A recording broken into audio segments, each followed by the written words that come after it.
আইন শৃঙ্খলা রক্ষাকারী বাহিনী চাচ্ছে যে ভারত থেকে প্রশিক্ষণ নিয়ে আসা গুন্ডাপান্ডা আমাদের জুলাই যোদ্ধাদেরকে নিহত করবে, তাদের উপর আক্রমণ করবে, আবার নিরাপদে চিটাগাং সিলেট সীমান্ত দিয়ে পার না হওয়া পর্যন্ত আমাদেরকে গ্রেফতার করে আপনাদেরকে একটা বুঝ দিবে যে তারা পার হয়ে যায়, তারপরে হয়তো ওই আপনাদেরকে ডেকে বলবে ব্যাপারটা এরকম না, আমরাই জড়িত ছিলাম। কারণ এই হাদি ভারতের বিরুদ্ধে কথা বলেছিল।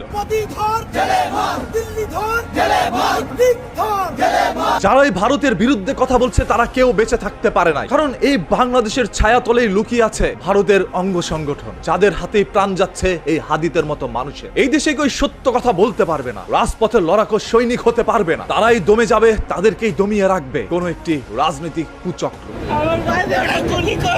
এই একজন হাদিকে হারিয়ে কি আমরা এখন ব্যবস্থা নিব, নাকি লক্ষ হাদি হারানোর জন্য অপেক্ষা করব? আজ হাদির বিচার যদি করতে না পারে, আগামীকাল যাবে হাসনাত আব্দুল্লাহর জীবন। নেক্সট টার্গেট কালাপাট হাসনাত আব্দুল্লাহ। যেতে পারে সার্জিস আসিফ থেকে শুরু করে বাংলাদেশের প্রত্যেকটি জুলাই আন্দোলনের সাথে যুক্ত ছিল যারা, সেইভাবে আজ হাদিকে হারিয়ে কাঁদছে তারা। আমার ভাইকে আমি শুধু ফেরত চাই। মায়ের চোখের অশ্রু থামছেই না, কারণ এই মা হারিয়েছে তার সন্তানকে, আর পুরো রাষ্ট্র হারিয়েছে একটি নক্ষত্রকে। এরকম হাদি হয়তোবা আগামী 54 বছরও আর একটি জন্মাবে না। হাদির বাঁচার সম্ভাবনা 0%। ডক্টরদের ভাষ্য মোতাবেক বোঝা যায় হাদি এই দুনিয়ায় নেই। কৃত্রিম পদ্ধতিতে এখন পর্যন্ত হাদিকে বাঁচিয়ে রাখা হয়েছে বা বাঁচানোর চেষ্টা করা হচ্ছে। হাদির জীবন নিয়ে যারা উল্লাস প্রকাশ করছেন, এই হাদির জীবনের বিনিময়ে প্রত্যেকটি উল্লাসকৃত মানুষকে চিহ্নিত করা হবে। যথাসম্ভব দ্রুত আইন তাদের বিরুদ্ধে ব্যবস্থা নিবে। ততক্ষণ পর্যন্ত আমরা আইনের প্রতি শ্রদ্ধাশীল, যতক্ষণ আইন অপরাধীর পিছনে দৌড়াবে। আর যদি আইন অপরাধীর পক্ষে যায়, আমরা সেই আইন মানি না। আমার ভাই উসমান হাদির রক্তের শপথ।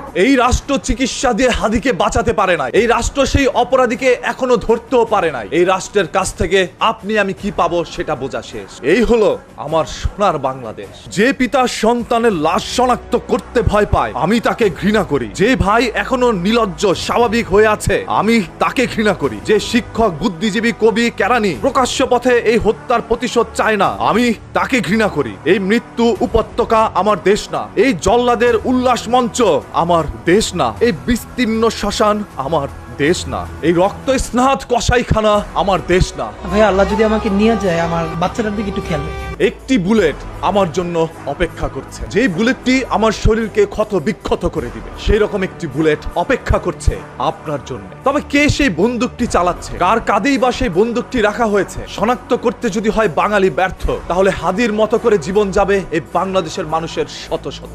এক হাদি লোপাত গেলে জন্ম নিবে লক্ষ হাদি ঘরে ঘরে। হাদির চোখের সেই জ্বলন্ত সংগ্রামের একজন সৈনিক হব আমরাও, কারণ উই আর হাদি।